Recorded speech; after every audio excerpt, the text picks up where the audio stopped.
que la création, c'était simplement venu de cendres que le vent avait rassemblées, et de phosphate et de quelques produits chimiques de la terre, et que c'est la chaleur du soleil qui avait créé le germe de vie et qui en avait fait sortir la vie. Comme c'est ridicule, alors que le soleil tuerait n'importe quel germe de vie. Mettez un germe au soleil, il va le tuer instantanément. Alors, il n'en est rien. Mais Satan essayait de me faire avaler ça. Et après avoir conduit ma petite Rebecca à l'école ce matin, en revenant, j'ai décidé d'allumer la radio de nouveau. Mais je me suis dit que je me ferais encore rebattre les oreilles avec ça. Alors, je l'ai éteinte.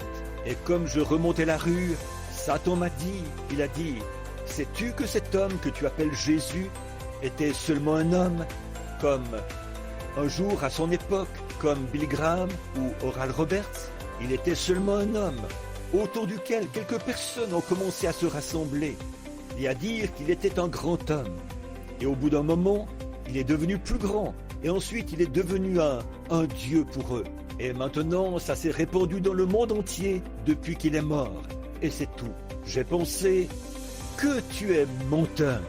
Et comme je traversais la rue Graham, je me suis retourné. J'ai dit, Satan, toi qui es en train de parler à mon conscient, j'aimerais te poser quelques questions. De qui est-ce que les prophètes hébreux ont annoncé la venue? Qui était le Messie oint? Qu'est-ce qui est descendu sur ces hommes qui l'ont vu d'avance et qui ont annoncé sa vie des milliers d'années avant qu'il arrive? Qui est-ce qui a prédit ça à la lettre? Et quand il est venu, ils avaient dit, il a été mis au nombre des malfaiteurs. Et il l'a été. Il a été blessé pour nos transgressions. Et il l'a été. On a mis son tombeau parmi les riches. Mais il ressuscitera le troisième jour. Et il l'a fait. Ensuite, il a promis le Saint-Esprit. Et je l'ai. Alors, tu ferais aussi bien de t'en éloigner. Parce que c'est écrit dans la parole. Et chaque parole est vraie. Alors il est parti. Vous n'avez qu'à lui donner la parole. Ça suffit. Il ne peut pas supporter cette parole parce qu'elle est inspirée. Commençons à lire ce soir au chapitre 7 du livre des Actes. Le souverain sacrificateur dit, « Les choses sont-elles ainsi ?» Étienne répondit, « Homme, frère et père, écoutez, le Dieu de gloire a paru à notre père Abraham lorsqu'il était en Mésopotamie, avant qu'il s'établît à Charan. Et il lui dit, « Quitte ton pays et ta famille, et va dans un pays que je te montrerai. » Il sortit alors du pays des Chaldéens et s'établit à Charan. De là, après la mort de son père, Dieu le fit passer dans ce pays que vous habitez maintenant. Il ne lui donna aucune propriété en ce pays, pas même de quoi poser le pied. Mais il promit de lui en donner la possession, et à sa postérité après lui, quoiqu'il n'eût point d'enfant. Dieu parla ainsi. Sa postérité séjournera dans un pays étranger. On la réduira en servitude, et on la maltraitera pendant 400 ans.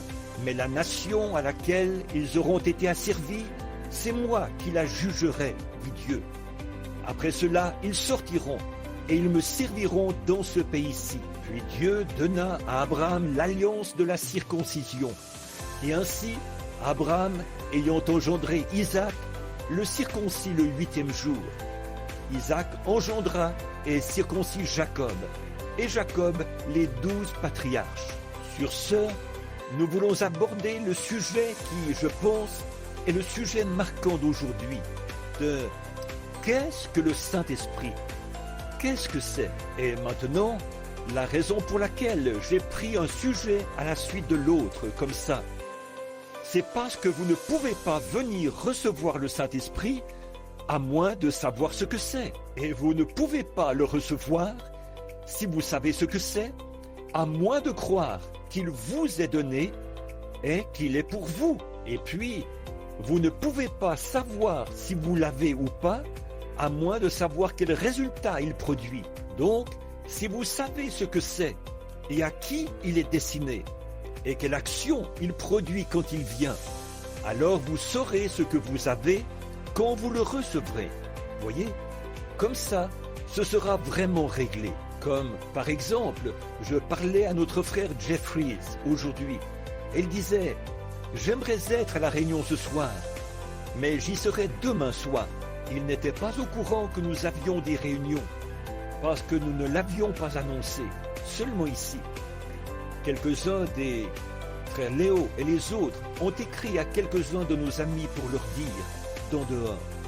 Eh bien, parce que nous n'avions pas assez de place. Et donc, j'ai dit, frère Jeffries, si vous m'envoyez mettre un de vos puits de pétrole en marche, et que je ne connaisse rien là-dedans, je le ferai probablement sauter. Je tournerai peut-être la mauvaise clé, ou bien je mettrai le mauvais moteur en marche. Il faudrait que je sache comment faire avant de le faire.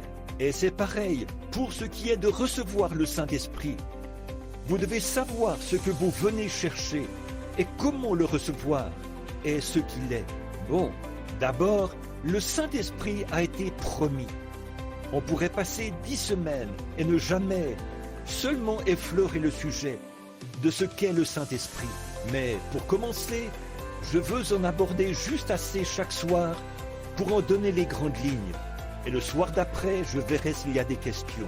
Combien ici n'ont pas reçu le Saint-Esprit, n'ont pas été baptisés du Saint-Esprit?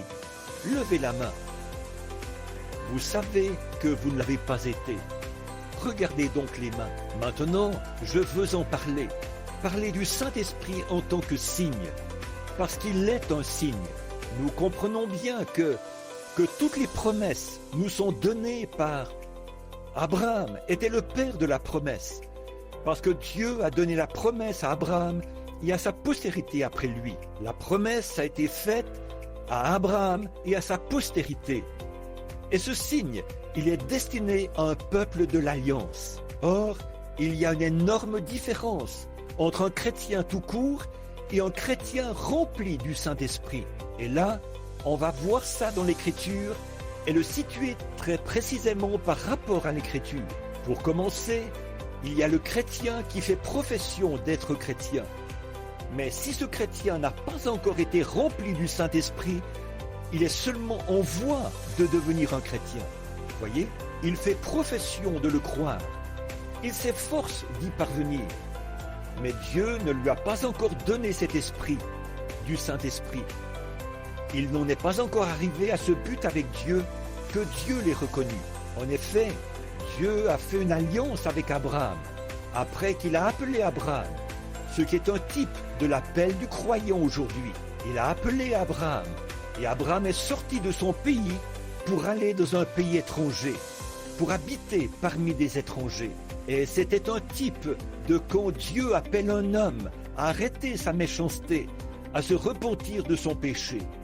Alors, il s'éloigne du groupe dont il faisait partie pour vivre dans un nouveau groupe, au milieu d'un nouveau genre de personnes.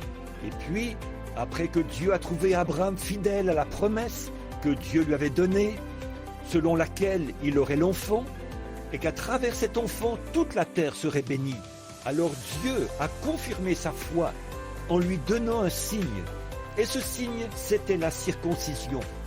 Et la circoncision est un type du Saint-Esprit.